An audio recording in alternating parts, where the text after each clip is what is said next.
forces, Mr. Ka'bar. He's been killed. Yes, he's just been killed. My condolences to all AlJazeera people, especially at Ka'bar.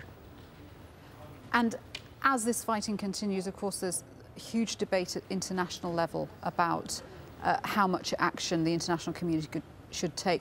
John Kerry is saying no to military intervention, the US Senator John Kerry, but he's saying that a no-fly zone is doable, and that is what more and more people are crying out for. Well, this is all we ask for now at the moment. If there is no fly zone, I think we can take care of the rest. The problem is the use of the Air Force and the airplanes by Gaddafi. This is we cannot really compete with. But this is the biggest challenge that it is the biggest challenge for us. Face. Yes. As a matter of fact, I've heard that Gaddafi using a drone now. Well, this is significant. It means that maybe he runs out of pilots to do, because the Libyans they're refusing to fly his airplanes. I wonder if he's got mercenaries to do so. So I've heard he's using this kind of. What about pressure on Obama's administration to arm the rebel fighters, to get arms into the country, specifically to arm them?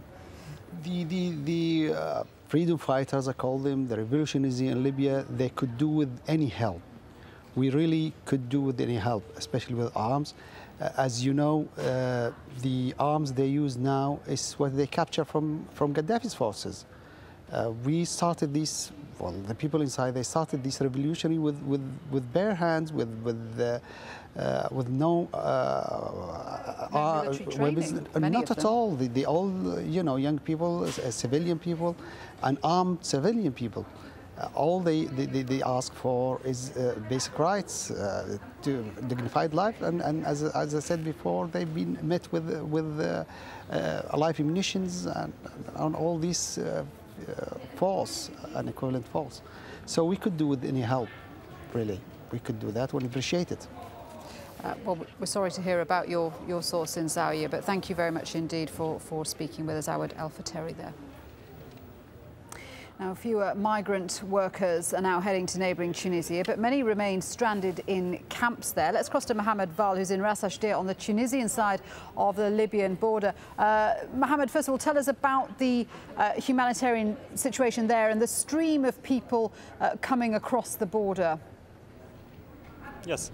Actually, now about 3 weeks after the start of this situation, the humanitarian organizations are telling us that they are now getting more and more control of the situation, and the streamlining of the operation is getting better and better every day. But the number of people coming during the last 5 days is in the range of 1,000 to 2,000, actually 1,500 to 2,000 people every day. They also tell us that almost the same number is getting out of Tunisia, going back to their countries every day.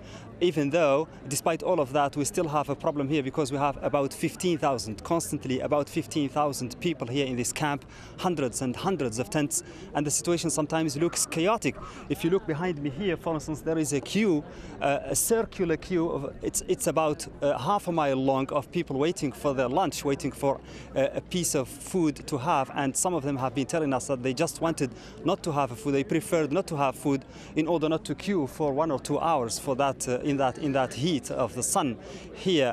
But the good news is that now they tell us that the number of aircraft coming to take people is increasing. Yesterday there were 4 aircraft taking people, the Bangladeshis particularly, to their country. That was one of the main issues here. And today there is another 4 aircraft going to Bangladesh. Tomorrow there will be 7 aircrafts. So they think that in the next few days, if the number of people coming from Libya continues to be as low as 1,500 to 2,000, and the number of aircraft taking people out will increase, maybe they will be able in 1 week or 2 to solve the situation of these thousands staying here. Now, we have 3 categories of people here. Each category has its own problem. We have the biggest number of people here are simply migrant workers who do want to go back to their countries. we have another group, less in numbers, of people who are migrant workers coming from Libya, but they don't want to go back to their countries. They want to register as refugees, and that is posing a problem for the NGOs here. Another group was actually refugees, like Somalis and people from other nations were actually registered in Libya as refugees, and here the UNHCR is saying that they can't actually try to send them back to Somalia. They have to keep them here, and maybe their problem will not be solved very soon. OK, Mohammed, thanks very much indeed for updating us on that. Mohammed Val in Ras Ashdir there. Now let's get some other news now from the region. Activists in Saudi Arabia say security forces have detained at least 22 protesters. That's according to Reuters news agency. They were reportedly detained after a protest in the eastern town of Qatif on Friday. This amateur video, purportedly of the demonstration, was posted on a social media website. Now, Shia Muslims have been calling for more rights in the majority Sunni country. On Saturday, the Interior Minister banned all demonstrations. And Shia Muslims have been pushing for more rights in neighbouring Bahrain in protests directed at the Sunni royal family. In their latest demonstration, around 200 Shia protesters have been rallying outside the US embassy, calling on Washington to stop backing the monarchy. Protesters have been kept out at Manama's Pearl roundabout since last month. Their stand has won them only minor concessions. Well, Zainab Al-Khawaja is a protest organiser in Manama, and she says protesters want the US to stop supporting the Bahraini government.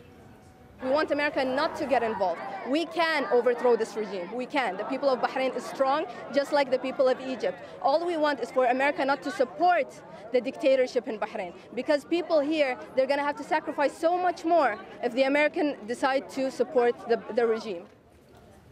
Well, our correspondent is in Bahrain, joins me on the phone now from the capital, Manama. We're not naming him for his own safety. Tell us, we've just been listening to a protester there who is saying that they want the US to stop backing the monarchy. Why is that? What are they after? Well, that protester and a lot of the younger protesters here in the Bahraini capital are emphasizing that they won't accept anything else other than a change of regime.